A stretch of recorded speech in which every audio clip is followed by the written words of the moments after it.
여러분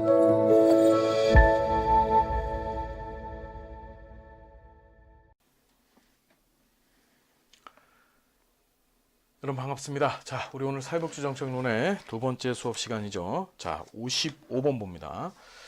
복지국가 위기론이 등장하게 된 사회경제적 배경으로 볼 수 없는 것은 했어요. 신자유, 보수주의 이념이 확산됐고, 냉전 체제가 붕괴가 아니고, 이게 이제 1970년대 후반, 이제 80년대 초에 이 냉전 체계가 이제 극도에 다다르죠. 그렇죠. 극도에 다다릅니다. 그래서 레이건 대통령, 그러니까 당시 미국의 이제 레이건 대통령이 이제 아주 대표적인 이제 신보수주의자인데, 그 사람이 이제 집권을 하면서 이제 그 소련과의 이제 군비 확장에 들어간 거예요. 그 굉장히 재밌는 일이 벌어졌죠. 예, 이제 그 냉전 체계가 극대화되면서 핵무기 만들기 또 재래식 무기까지 만들어내느라고 이제 돈이 많이 들어갑니다. 국가 예산은 한정되어져 있는데 무기 만드는데 돈이 많이 들어가니까 당연히 복지에다 쓸 돈이 없겠죠. 그래서 냉전 체계 붕괴가 아니고 냉전 체계가 극도화되는 것이 바로 복지국가 위기론의 배경이다. 자, 국가, 자본, 노동 간의 화해적 정치 구조, 우리가 이걸 코퍼라티즘 또는 삼자협동주의라고 했었어요. 복지국가 융성기를 대표하는 복지국가 융성기를 이해하는 아주 대표적인 개념이죠. 예, 그게 균열됐고, 자, 스태그플레이션, 경제의 암이라고 불려지는 스태그플레이션, 즉 물가가 폭등을 하면서 이제 실업자도 이제 증가하는 거죠. 이게 심화됐고, 소품종 대량 생산 체계가 약화됐다. 그렇죠? 우리가 소품종 대량 생산, 그러니까 포디즘인데 이 포디즘이 어떻게 약화되어졌다.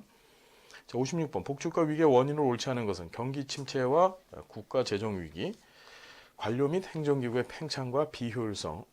자, 포디즘적 생산 방식의 비효율성, 독점 자본주의의 축적과 정당화 간의 모순, 복지 혼합을 통한 정부와 민간의 역할 조정. 자, 요거는 이제 복지가 위기의 원인이 아니고 복지국가 위기의 결과죠. 그렇죠. 그래서 복지국가 위기의 결과로 복지국가 재편기에 들어서면서 그 재편기의 방법으로 이제 여러 가지 복지 주체들, 기존에 이제 국가 중심적인 복지 주체 군영이었었는데 그 여러 가지 복지 주체들을 특히 이제 민간이죠. 예, 비영리 부분들의 민간들을 이제 이 복지에 참여시키자. 바로 그 얘기입니다. 그래서 이건 결과죠. 원인이 아니고 복지국가 재편기의 현상이죠. 복지다원주의. 자, 57번. 복지혼합의 문제를 모두 고른 것은 소득계층 간 서비스 이용의 불평등 증가. 그렇죠. 그러니까 복지혼합이라는 것은 민간이 복지를 했었을 때, 그렇죠. 그때 발생할 수 있는 문제점 생각하시면 돼요. 소득계층 간 서비스 이용의 불평등 증가할 수밖에 없겠죠. 예, 민간이 하게 되다 보니까 돈 많은 사람들만 데리고서 이제 복지하려고 합니다. 돈을 지불할 수 있는 사람들만 데리고서. 공공부문 책임성 축소, 재정 불안 가능성 증대, 복지에 대한 탄력적 대응 가능성 증대. 이것은 여러분 문제점이 아니고 이건 뭐예요? 예, 복지 혼합 또는 복지 다원주의라고 얘기하죠. 예, 여기에 이제 긍정적인 부분이죠. 이건 문제가 아니고 이제 긍정적인 부분, 예, 그러니까 장점입니다. 그러니까 1번이고 이건 한글을 잘 알아야 되는 그런 문제죠. 자, 58번. 복지혼합경제 예가 아닌 것은 자, 시립사회복지관을 민간에 위탁했다. 맞죠? 이제 국가 이제 시립, 그러니까 지자체, 지방정부가 운영하는 복지관을 민간에다 위탁하고 사회복지기관에서 사회적 기업을 육성했다. 자, 그렇죠. 그러니까 바우처 방식을 이용한 보육서비스 제공, 국민기초생활보장제도 통합급여에서 개별급여로 전환했다. 자, 복지 혼합을 하면은 일단은 이제 국가도 하고 민간도 들어와서 하는 거예요. 이제 민간이 하는 거라고 생각하시면 되는데 지금 보면은 사회복지기관 민간이죠. 예, 바우처 방식을 통해서 보육 서비스를 제공했다. 바우처는 정부가 주는 쿠폰인데, 그렇죠. 이용 증서죠. 근데 그걸 갖고서 이제 보육 서비스를 제공하는 것은 민간들이 제공하죠. 근데 국민기초생활보장제도에서 통합급여에서 개별급여로 전환된 거는 이거는 말이 안 되고요. 이거는 국가가 단독적으로 하는 일이죠. 민간이 이 안에 없습니다.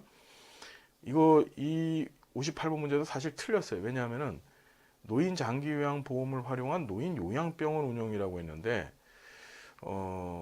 우리나라 노인 장기 요양보험법상에는 노인 요양병원을 규정하고 있지 않아요. 노인 요양병원은 의료법이라고 하는 법에서 규정하고 있죠. 예, 그러니까 이것도 사실 5번도 틀린 게예요. 이거 출제하신 분이 요양원하고 요양병원을 구분을 못한 거예요. 쉽게 얘기하면 무슨 말씀인지 이해되시죠? 요양원하고 요양병원을 구분을 못해서 이런 문제를 낸 겁니다. 그래서 이 58번도 사실 문제가 많았죠. 자, 59번. 새로운 사회적 위험이 나타나게 된 배경으로 옳지 않은 것은, 자, 우리 사회가 경험하고 있는 것들이에요. 자, 출산율 감소, 노인 부양비가 증가되고 있고, 여성 경제활동 참여 증가로 일가정 양립 문제가 대두되고, 임시 일용직 등 비정규직이 증가하고 있고, 탈산업화로 인한 서비스 산업 고용 감소. 자, 서비스 산업의 고용이 증가하고 있죠. 증가. 그렇죠? 그러니까 산업화되면서 탈산업화된 건 맞는데, 그러면서 이제 3차 산업으로 산업의 구조가 바뀌어지고 있어요. 우리 산업화라면 일반적으로 이제 제조업 중심의 산업화, 즉 2차 산업화를 얘기하는데, 그것이 3차 산업화 돼가고 있죠. 그 얘기를 하는 거고. 60번. 제3의 길, 자, 강조한 복지개혁의 방향으로 옳지 않은 것은, 그러죠. 우리 앤서니 기든스 영국 기억하실 겁니다. 권리와 의무를 조화한다. 자, 복지 혜택을 받는 건 권리인데 그 혜택을 받기 위해서는 일을 해야 되는 거예요. 그러니까 권리와 의무의 조화를 강조했고, 근로복지 연계, 그래서 워크페어, 우리 앞에서도 공부하셨었죠. 사회복지 공급 주체를 어떻게 다원화시키겠다. 맞고요. 전통적 사회민주주의의 복원. 자, 전통적 사회민주주의. 자, 그게 이제 제1의 길입니다. 그렇죠. 우리 제3의 길 가운데 제1의 길입니다. 근데 그거 복원하자는 게 아니고, 그 제1의 길에 있는 내용 중에서 영국이 받아들일 것은 받아들이자. 그렇죠. 다만 그것을 이제 전면적으로 복원하겠다, 이건 아니에요. 제2의 길이 바로 자유주의 시장경제 체제의 길이었었죠. 자, 사회투자국가 맞고요. 61번. 자, 사회투자국의 특징으로 옳지 않은 것은 경제활동 참여기회 확대, 경제성장과 사회통합을 동시에 추구하고, 그렇죠. 그러니까 경제성장 하면은 이게 제2의 길이고, 사회통합, 이게 제1의 길이죠. 인적 자본 및 사회적 자본에 대한 투자를 강조한다. 그래서 워크페어 국가라 했었어요. 불평등 해소보다 사회적 배제 감소에 더 큰 중요성을 부여했다. 그렇죠? 자, 전통적 복지 패러다임으로 회귀하는 성향이 강했다. 전통적 복지 패러다임이라는 것은 바로 뭐예요? 삼민주의 복지국가, 그렇죠? 예, 그걸로 가는 게 아니고 이제 전혀 다른 형태의, 그러니까 제3의 길이라 그랬죠. 전혀 다른 형태의 길로 가는 거였다. 62번. 사회복지제도에 대한 신자유주의자들의 비판 논리로 옳지 않은 것은 복지줄 확대는 생산 부분의 투자를 위축시켜 경제성장 저해한다. 맞고요. 복지급여 수급은 개인의 저축 및 투자 동기 약화시킨다. 이게 신자유주의자들의 주장이라고 우리 앞에서도 공부하셨었죠.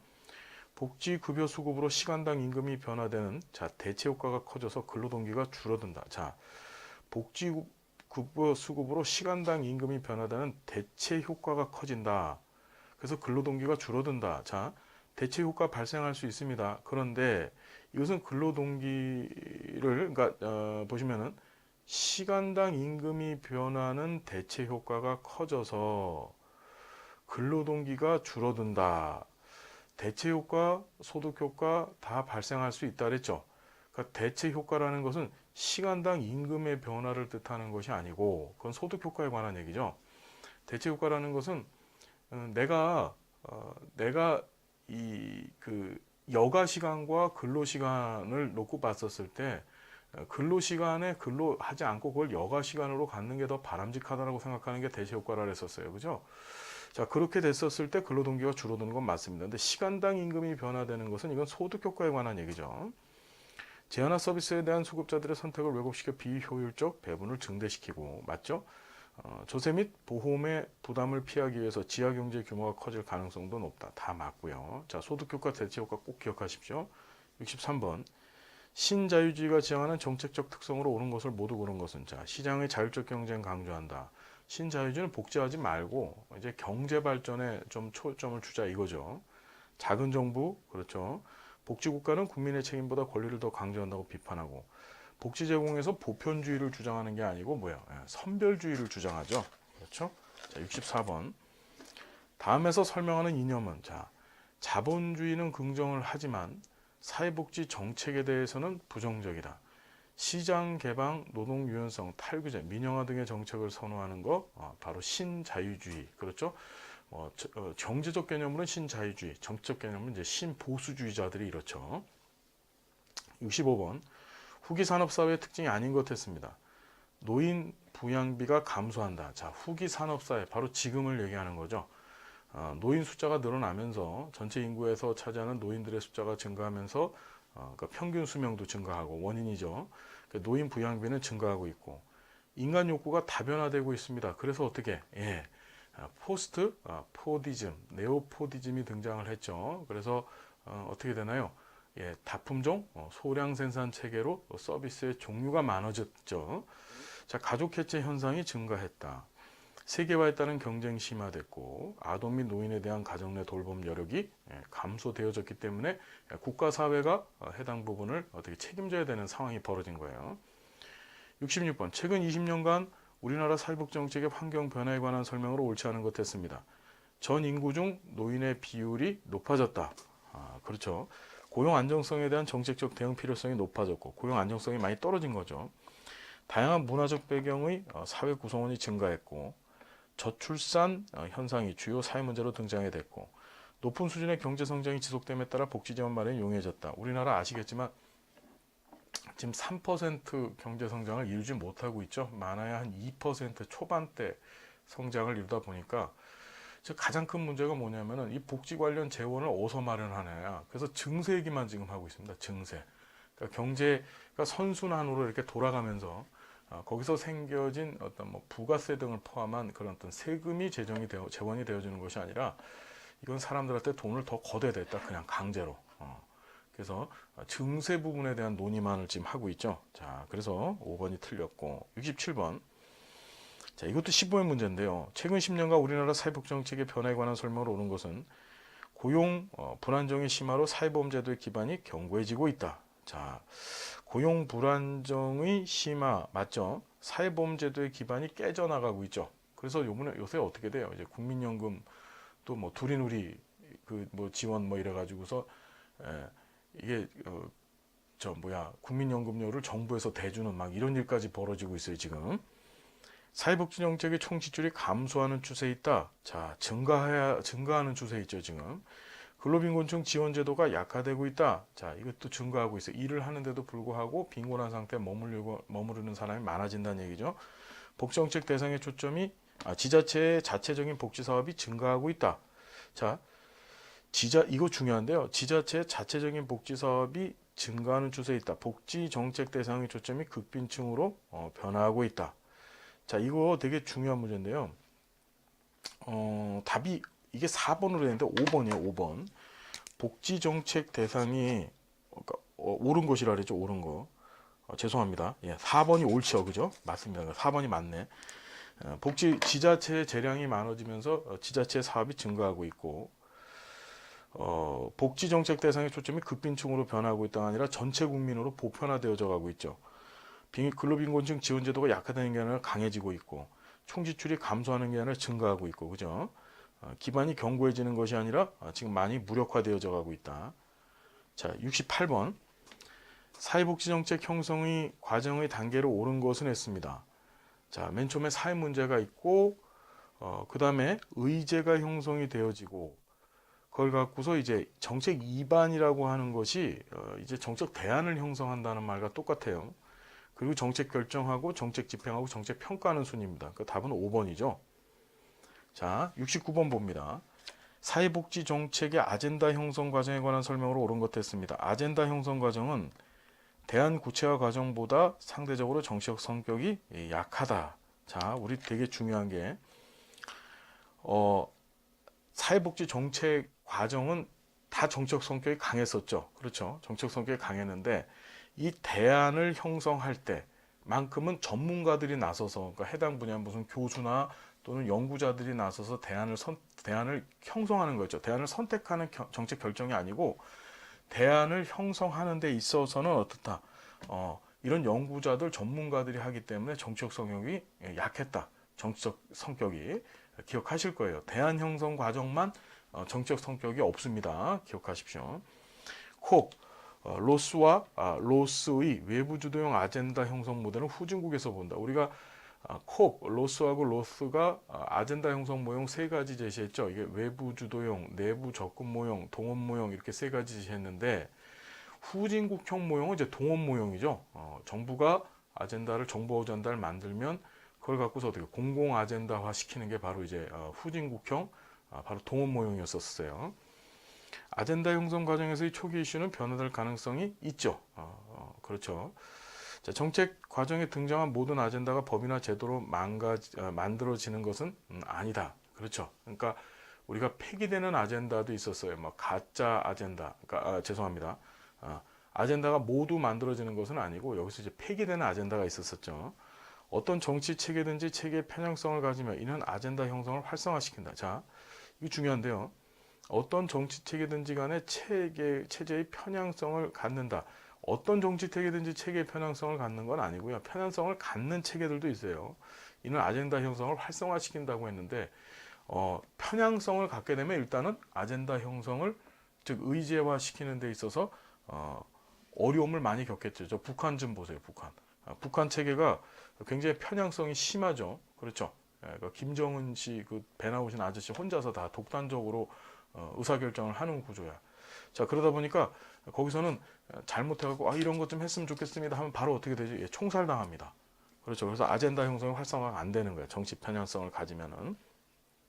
자, 70번. 정책 대안을 비교 분석하는 기준에 대한 설명으로 옳은 것 했습니다. 자, 사회적 효과성은 정책 대안이 가진 사회 통합 기능에 주안점을 둔다. 맞죠?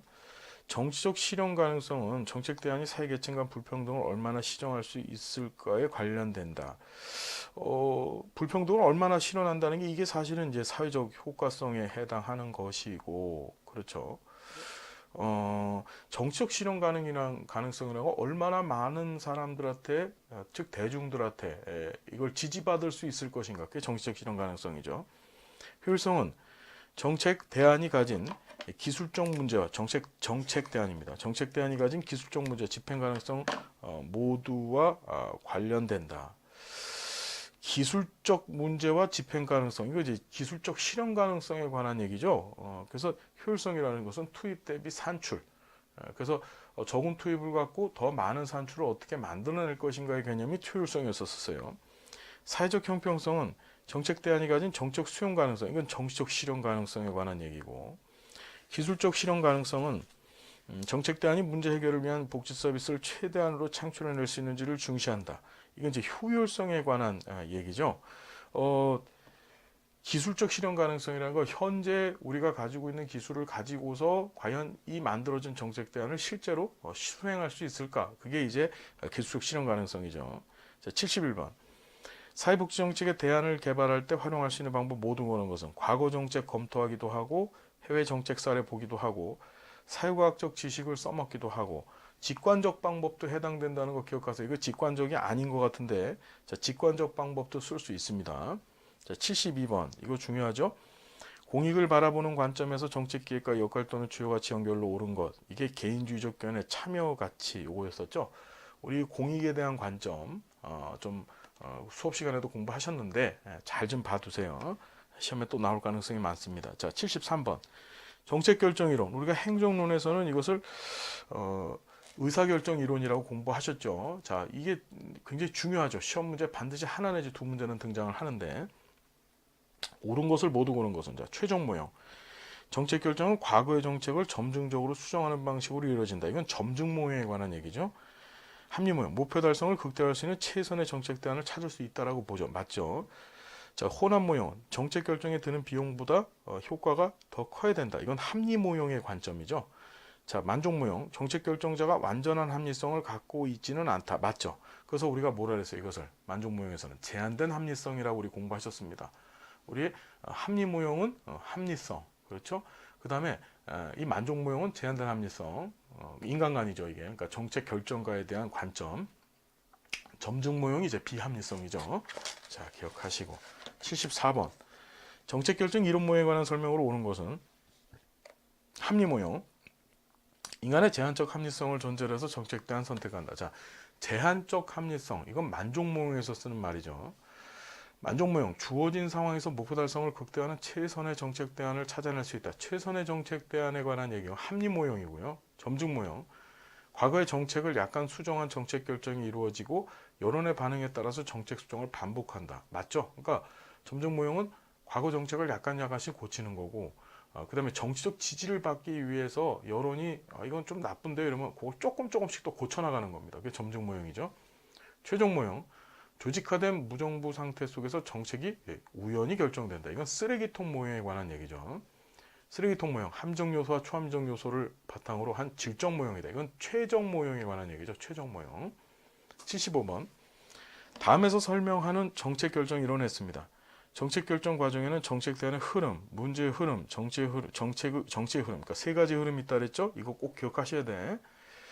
자, 정책 전문가들은 지속적으로 특정 사회 문제에 대한 정책 대안을 연구하고 있으며 정책 대안들이 정치적 흐름과 문제의 흐름에 의해서 정책 아젠다로 등장할 때까지 기다리고 이들 세 개의 흐름이 연결되면 정책의 창이 쫙 열리면서 정책 대안이 마련되고 그렇지 않으면 흐름은 각각 제각의 모습으로 돌아간다. 자, 쓰레기통 모형에 관한 얘기죠. 자, 76번. 자, 정책 결정 이론 모형과 설명의 연결이 옳은 것을 모두 고르면 했습니다. 합리 모형. 주어진 상황 속에서 주어진 목표를 해결하기 위해서 최선의 정책 대안을 찾을 수 있다. 이거 합리 모형 맞고요. 만족 모형. 합리 모형보다 혁신적이고 진보적인 정책 결정이 이루어진다. 합리 모형보다 더 혁신적이고 진보적이다. 자, 만족 모형 그렇지 않죠? 이건 제한된 합리성에 기반을 하고 있기 때문에 전혀 그렇지 않고. 최종 모형. 체계론적 시각에서 정책 성과를 최적화하려는 정책 결정 모형이다. 이게 맞죠? 최종 모형은 시각 자체가 이제 체계론적 시각이라 했었어요. 점증 모형. 경제적 합리성과 초합리성을 바탕으로 하는 질적 모형이다. 자, 이것은 이제 최종 모형에 관한 설명이죠. 점증 모형이 아니고요. 정책 평가입니다. 77번. 사회복지 정책 평가에 관한 설명으로 옳은 것 했습니다. 정책의 효과성을 정책의 반응성이라고도 한다. 전혀 개념 틀리죠.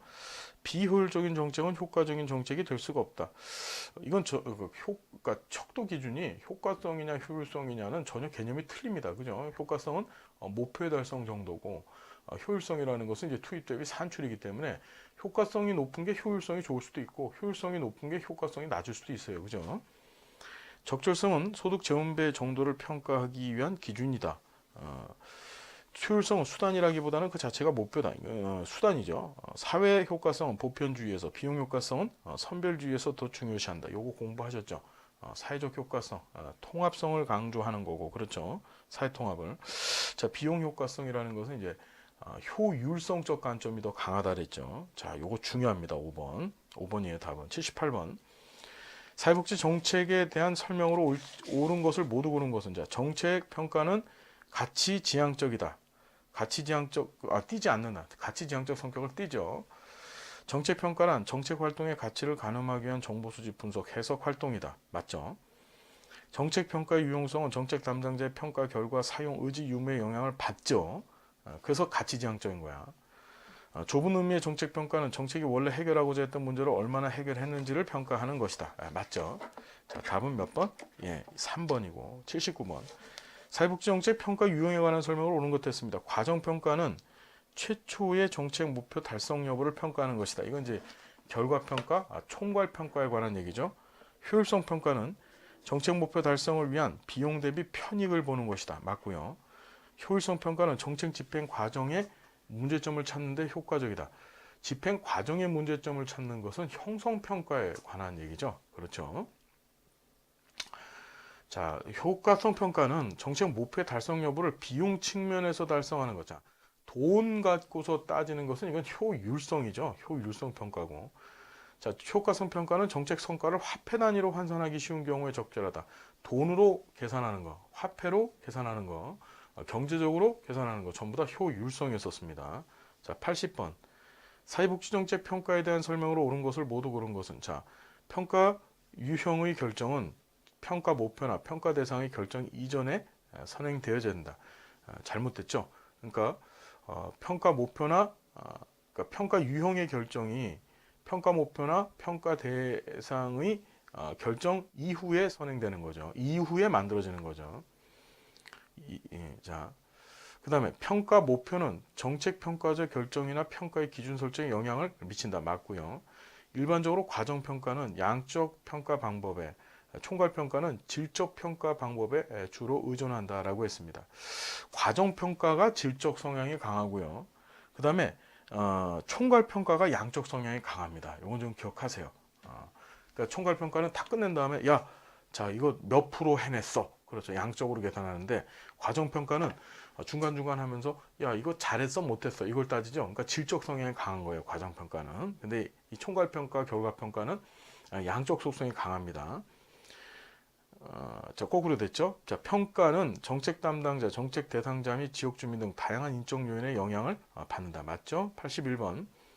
사회복지정책 평가에 관한 설명으로 옳은 것을 모두 고른 것은 자, 평가 설계 형태와 기법을 결정하기 위해서 인과 모형을 설정해야 된다. 맞죠? 인과 모형이라는 것은 어떤 것이 원인이 되어지고 그것에 따른 결과가 무엇일까 이런 모형을 만들어야 되고요. 정책평가는 정책 활동에 대한 책임성이나 근거를 확보하기 위해서 필요하고요. 통계 기법 및 분석 기법 등이 요구된다는 점에서 정책평가는 기술적 성격 띠고요. 정책평가는 가치 판단을 배제한다는 점에서 객관적이다. 계속 나오지만 정책평가 매우 가치 지향적입니다. 자, 82번. 정책평가에 관한 설명으로 옳지 않은 것은 자, 이것도 참 어려운 문제였었는데요. 효율성 평가는 투입과 산출의 비율로 표현되고 정책평가는 정책 수단인 사업평가와 관련되어져 있다. 그래서 정책평가가 사실은 좀 협의적 관점으로 보면 이제 프로그램 평가, 즉 사업 평가라고 볼 수 있죠. 정책 효과성 평가는 정책 목표의 달성 여부, 효과성 계속 나오죠. 신공공관리 이론의 성과 평가 강조는 신보수주의 특세가 아니고 득세입니다. 득세. 자, 이거 중요한데요. 공공관리 이론의 평가는 신보수주의자들이 이제 득세했다는 것까지는 맞습니다. 그런데 약화된 게 아니라 이제 강화돼 가고 있죠. 그러니까 보수주의자들은 이 효율성을 많이 추구하거든요. 이 신공공관리 이론의 핵심은 뭐냐면 비용 절감이에요. 비용 절감. 그래서 신보수주의자들이 이제 집권을 해서 정책을 피면서 어떻게 하면 비용을 더 많이 절감할 수 있고 그래서 작은 정부를 어떻게 형성할 수 있을까에 초점을 맞춘 게 이 신공공관리 이론이라고 하는 거예요. 그래서 신보수주의자들이 득세하면서 어떻게 강화됐다는 거 기억하시고 정책의 효과성과 효율성 제고를 위해서 정책평가의 중요성이 강조되고 있다. 맞죠? 83번. 정책평가가 필요한 이유로 옳지 않은 것은 정책 결정 이론을 형성한다. 자, 정책 프로그램의 효과성을 증진하고 정책 활동에 대한 책임성 확보하고 정책 통제 및 감사의 필요성, 정책 개선에 필요한 정보력 등 평가를 통해서 결정 이론을 형성한다. 좀 거리가 멀죠. 예. 자, 84번. 정책평가에 관한 설명으로 옳지 않은 것은 정책평가는 정책 효과성 제고에 기여할 수 있다. 평가지표 선택에서 정책 목표보다 측정 용이성이 우선시한다. 그렇지 않고 정책 목표가 더 우선시돼야 되죠. 정책평가는 정책 활동의 책임성을 높인다. 잠깐만요. 그렇죠. 2번이 틀렸네요. 그죠? 맞고 산출과 영향에 대한 평가 방법으로 양적 질적 평가를 병행할 수 있고 평가 결과의 활용도를 높이는 기제를 마련하는 것이 바람직하다. 자, 85번입니다. 함적 사회정책 분석의 절차가 옳게 나열된 것은 했습니다. 사회 문제가 뭔지 분석하고 그걸 정의를 한 다음에 정책 대안의 결과를 예측을 하고 그리고 나서 비교 평가하고 어떻게 최적 대안을 선택하죠. 자, 86번. 길버트 테렐이 제시한 정책 분석 모형에서 네 가지 선택의 차원, 할당, 급여, 전달책의 재원 알죠? 세 가지 축, 가치 이론 대안을 이용해서 정책 설계 주요한 구성을 분석했다. 이때 정책 분석 접근 방법은 이게 산물 분석이죠. 우리 네 가지 기준 제시했던 게 산물 분석이었었죠, 여러분. 기억하실 거고 우리가 과정 분석, 산물 분석, 성과 분석 이렇게 있었었죠. 예, 길버트와 스펙이 제시했던 분석 방법들.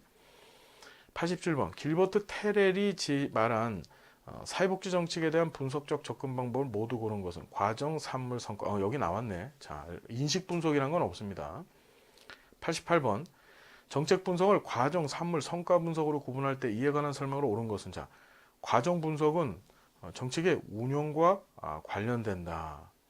산물 분석은 정책의 계획과 관련된다. 성과 분석은 정책의 행정과 관련되어진다. 정책 분석들을 할당, 급여, 재정, 전달 체계로 구분하는 것은 산물 분석이 적합하다. 세 가지 분석 중 조사 방법론의 이론적 지식에 가장 밀접하게 관련된 것은 과정 분석이다. 자, 이것도 되게 좀 문제인데, 자, 정책의 운영과 관련되어진 것은 이것은 산물 분석에 관한 얘기고, 행정과 관련되어진 거, 우리가 행정과 관련되어진 게 바로 뭐예요? 이게 과정 분석이죠. 그 다음에 정책의 계획과 관련된 게 이제 성과 분석입니다. 그렇죠. 조사 방법론의 이론적 지식에 가장 밀접하게 연관된 것은 과정 분석이 아니죠. 과정 분석은 이론적 지식을 뭐 쓰긴 쓰되 아주 밀접하게 활용하지는 않습니다. 오히려 산물 성과 분석이 더 이쪽에 가깝죠. 89번. 정책 분석의 3P 중 과정 분석 사례에 해당하는 것 했습니다. 근로 장려세제의 근로 유인 효과에 대한 분석이다. 효과. 이건 성과 분석이고, 자활사업 참여자의 공공부조 탈수급 효과. 효과 보는 거니까 이것도 성과 분석이고, 노인 장교양보험 제정에서 이익 집단의 영향 분석. 이게 과정 분석이죠. 예. 노숙인의 공공임대주택 형의 탈노숙 효과 분석. 이것도 성과 분석이고, 보육서비스 정책이 출산율 증가에 미치는 영향을 분석한다. 이것도 성과 분석에 해당하겠죠. 그렇죠. 산물 분석은 없네. 예.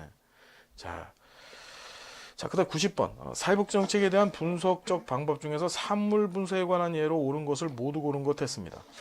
자활사업 참여자와 비참여자의 공공부조 탈수급률 비교를 분석했다.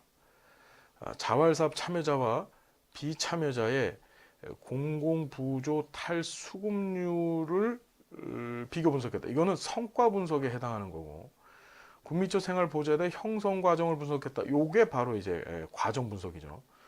근로장려세제의 저소득층 근로유인 효과를 분석했다. 자, 이것도 이제 성과 분석이죠. 기초노령연금과 국민연금의 대상자 선정 기준, 대상자 이게 할당 기준 얘기하는 거죠. 길버트하고 스펙이 했던 네 가지 틀 중에서 할당 기준 얘기하는 겁니다. 선정 기준 분석한 거, 이건 바로 뭐다? 이게 바로 산물 분석이죠. 91번. 복지공급 주체 중 비영리 기관의 재원으로 오른 것을 모두 고른 것 했습니다. 자, 사회보험료 이거 공공재원이죠. 민간기부금 맞고요. 사적 이전. 사적 이전이 뭐예요? 부모한테 주는 용돈 뭐 이런 것들이 사적 이전이었었죠. 이거 해당 없고요. 정부 보조금. 자, 이것도 비영리 기관 재원으로 볼 수 있겠죠. 자, 92번. 우리나라 사회복지정책의 재원 중 목적세와 사회보험료에 관한 설명으로 옳은 것을 모두 고른 것은, 자, 목적세는 강제징수고 사회보험료도 강제징수죠. 그렇죠. 목적세는 국가가 징수하고 사회보험료는 민간이 징수한다. 자, 이것도 국가가 징수하는 겁니다. 국가가 징수하죠. 사회보험료도. 목적세는 재원의 용도를 정하지만 사회보험료는 재원의 용도를 정해놓지 않는다. 둘 다 재원의 용도를 정해놨죠. 사회보험료 건강보험료로 여러분 내는 돈은 건강보험 사업에만 쓰는 거죠. 국민연금에 내는 돈은 국민연금 사업에만 쓰는 거예요. 목적세의 부담자 수혜자 정도가 일치 정도와 사회보험의 부담자 수혜자 일치 정도가 다르죠. 목적세는 부담자 수혜자 일치 정도가 틀리죠. 그렇죠. 그러니까 돈 내는 사람하고 서비스 받는 사람하고 틀린데, 사회보험료 같은 경우에는 돈 내는 사람과 서비스 받는 사람이 같죠. 그러니까 일치 정도가 서로 틀리다. 리을만 답이 되겠네요. 93번. 사회복지정책의 재원에 관한 설명으로 옳지 않은 것은, 조세 지출은 사회복지 공공재원의 하나다. 맞죠. 소득세의 누진성이 높을수록 재원배 효과가 크다. 그렇죠. 우리나라 건강보험료는 조세가 아니다. 맞습니다. 건강보험료는 기여금이죠. 기여금. 그렇죠. 기여금. 목적세는 사회복지정책의 재원에 포함되지 않는다. 자, 목적세 사회복지정책의 재원에 포함됩니다. 사회복지 확대를 위해서 조세 수입을 늘리는 것은 조세 부담을 높이는 결과를 가져온다. 자, 당연한 얘기죠. 이게 만일 93번이 말입니다. 만일에 우리나라 사회복지정책의 재원에 관한 설명으로 옳지 않은 거, 우리나라짜리가 붙으면 4번이 맞을까요? 우리나라는 현재 사회복지 관련되어진 목적세는 없죠. 사회보장세, 뭐 사회복지세 이런 세금 없습니다. 그러니까 우리나라 자가 붙었을 경우에는 4번도 틀린 게 되는 거예요. 94번. 사회복지제도의 재원에 관한 설명으로 옳은 것은, 간접세 인상은 물가 상승의 요인이 된다. 자, 간접세 인상이 물가 상승 요인되죠. 그렇죠. 간접세 부가세인데 이게 이제 모든 물품마다 붙는 세금이죠. 그럼 이제 당연히 물가 상승이 되겠죠. 직접세는 크게 소득세, 법인세, 소비세로 대별된다. 자, 크게 소득세와, 즉 개인소득세와 그 다음에 법인소득세로 구분되어지고, 이 소비세는 대표적인 뭐예요? 간접세죠. 소비세는 간접세입니다. 간접세는 비례적이기 때문에 일반적으로 소득 재분배에 중립적이다. 자, 간접세는 비례적이지 않습니다. 비례적이라는 말은 소득 비례, 즉 내가 소득이 많을수록 세금을 더 많이 내는 거야. 그러면 이 비례적 세금은 직접세, 특히 이제 소득세가 비례적 성격이 굉장히 강하죠. 이 비례적을 다른 말로 이제 누진적이라고도 얘기하는 겁니다. 이해되시죠? 자, 그런데 소득 재분배 중립적이지 않고 간접세는 어때? 굉장히 역진적이죠. 역진적. 우리 중립, 역진, 누진 기억하실 거예요. 역진적입니다. 즉 소득이 많음에도 불구하고 내는 세금, 기여 정도는 어떻게 됩니까? 예, 일정 부분만을 차지하고 있죠. 역진적 성격 갖고 있어요. 조세 감면은 일부 소득 항목에 대한 소득 공제로 인해서 재분배 효과가 대체로 누진적이다. 자, 조세 감면은 조세 감면 우리 다른 말로 이제 조세 지출 또는 조세 비용이라고 하는데 대표적인 역진적 성향을 갖고 있죠. 조세는 모두가 부담하기 때문에 도덕적 해이가 적게 발생한다. 그렇지 않습니다. 세금 안 내려고 세금 회피하는 분들 너무 많죠. 그렇죠. 어떻게 하면 세금을 안 낼까? 그러니까 도덕적 해이 현상이 많이 발생할 수밖에 없다. 자, 1번만 맞네요. 자, 95번. 사회복지제도에 공공재원으로 오른 것을 모두 오른 것 했습니다. 국민건강보험의 본인부담금. 자, 건강보험의 보험료. 그렇죠. 이게 보험료죠. 본인부담금은 병원에다 여러분들이 직접 내시잖아요. 그죠? 그러니까 이건 공공재원으로 볼 수 없습니다. 근데 보험료는 어떻게 됩니까? 이건 정부가 주죠. 국가가 줍니다. 그러니까 공공재원이 되고요. 사업주가 부담하는 퇴직급여. 자, 이것도 뭐 공공재원 아니고 민간재원이고요. 국민건강보험에 지원되는 국민건강증진기금. 자, 당연히 공공재원이죠. 96번. 우리나라 사회복지재원에 관한 설명을 옳은 것은 사회보장의 주된 재원은 사회보장세다. 자, 우리나라는 사회보장세가 없어요. 이게 목적세인데 우리나라는 이런 목적세가 없습니다. 사회보장의 주된 재원들, 사회보험제도 같은 경우에는 여러분들이 내시는 보험료가 주된 재원이고 공공부조 같은 경우에는 일반조세가 주된 재원이 되죠. 국민연금기금은 특별회계에 해당하는 예산이다. 국민연금기금은 일반회계에 해당하죠. 그렇죠. 특별회계 아닙니다. 일반회계에 해당해요. 공공부조 시행에 필요한 모든 비용은 중앙정부가 부담하는 것이 아니라 중앙정부와 지방정부가 부담하게 되어져 있죠. 국고보조금은 중앙정부 각 부처가 지방자치단체 지원하는 재원이다. 맞죠? 그러니까 보조금이라고 하는 원래 개념은 중앙정부가 지방정부에다 지원하는 거였었어요. 그래서 세 가지 양식이 있었었죠. 첫 번째가 항목별 보조금, 두 번째가 기능별 보조금, 그 다음에 이제 세 번째가 교부세, 이렇게 세 가지가 있었었죠. 교부금. 자, 97번. 5번. 일반회계에서는 기금에 비해서 운용의 신축성은 높으나 재원의 범위가 좁다. 그러니까 잘 봐요.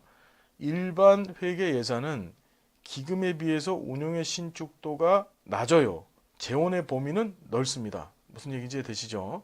돈을 끌어들이는 방법들은 참 많은데 돈을 쓰는 것들이 자유롭지 못한 거예요. 기금에 비해서. 자, 14회 참 어려운 문제였습니다. 97번. 정부가 받아야 될 세금을 감면하는 방식을 통해서 마련하는 사회복지 재원은 뭔가 조세 비용 또는 조세 지출이라고 보시면 되죠. 이것을 이제 티트모스는 재정복지라고 했었어요. 기억들 하실 거고. 자, 98번. 사회복지정책의 대상자 선정 과정에서 나타날 수 있는 낙인에 관한 설명으로 옳은 것을 모두 고른 것은 했습니다. 사회보험 대상자는 공공부조 대상자보다 낙인을 받을 가능성이 낮죠. 맞습니다. 공공부조는 낙인할 가능성이 높습니다. 선별주의적 제도이기 때문에. 수급자격이 권리보다 시혜적 성격으로 주어질 때 낙인 발생 가능성이 높다. 낙인은 인간의 존엄성을 훼손시키고 소득조사는 자산조사보다 낙인 발생 가능성이 높다. 자, 거꾸로 됐죠. 자산조사가 소득조사보다 낙인 발생 가능성이 더 높은 거예요. 자, 1번 맞고요. 99번. 사회복지정책의 대상 선정 기준에 관한 설명으로 옳은 것은 연령, 성별 등 인구학적 기준은 선별주의 원칙에 부합한다. 인구학적 기준으로 선별하는 것은 대상자를 선정하는 것은 보편주의 원칙이죠. 근로능력 유무는 국민기초 생활보장제도의 조건부 수급자 대상 선정 기준에 포함되지 않는다. 국민기초 생활보장제도의 조건부 수급자는 자활급여 대상자를 얘기하죠. 여러분 아실 거예요. 우리가 국민기초 생활보장법에 7가지 급여가 있습니다. 그 중에서 자활급여가 있었었죠. 이 자활급여는 어떻게 뭘로요? 예, 근로능력 유무를 가지고 판단했었죠. 보육, 노화 등 생애주기별 욕구는 선별주의 원칙에 부합한다. 이것은 보편주의 원칙에 부합하는 거고, 부양후보자 유무는 기초노령연금의 대상자 선정 기준의 하나다. 자, 우리가 기초노령연금에서 우리가 지금은 기초연금이죠. 노령자가 빠져야 됩니다. 기초연금에서 기초연금에서 우리가 대상자 선정 기준을 따질 때는 두 개 봤죠. 첫 번째가 뭐야? 65세 이상 돼야 된다는 거, 그죠? 두 번째는 부부의 소득 인정액. 그렇죠. 기억나십니까? 부부의 소득 인정액. 즉 다시 한번 65세 이상 돼야 된다는 인구학적 기준하고, 그 다음에 자산조사, 즉 소득 인정액 기준만 봤습니다. 대신에 부부 거만 봤죠. 부부 거만. 우리가 소득 인정액을 따지는 게 국민기초생활보장법도 있는데, 국민기초생활보장법에서는 가구의 소득 인정액을 봤죠. 그런데 여기서 이제 부부의 소득 인정액만 봅니다. 자식들 거 안 봐요. 그렇죠. 자, 자산조사는 선별주의 원칙에 부합한다. 이게 맞죠. 자, 우리 100번서부터 다음 시간에 계속 진행을 좀 하겠습니다. 자, 오늘 공부하시느라고 고생 많으셨어요. 여러분 할만하시죠? 예, 할만하죠? 예, 수고 많으셨고 다음 시간 행복한 모습 또 만나 뵙겠습니다. 감사드립니다.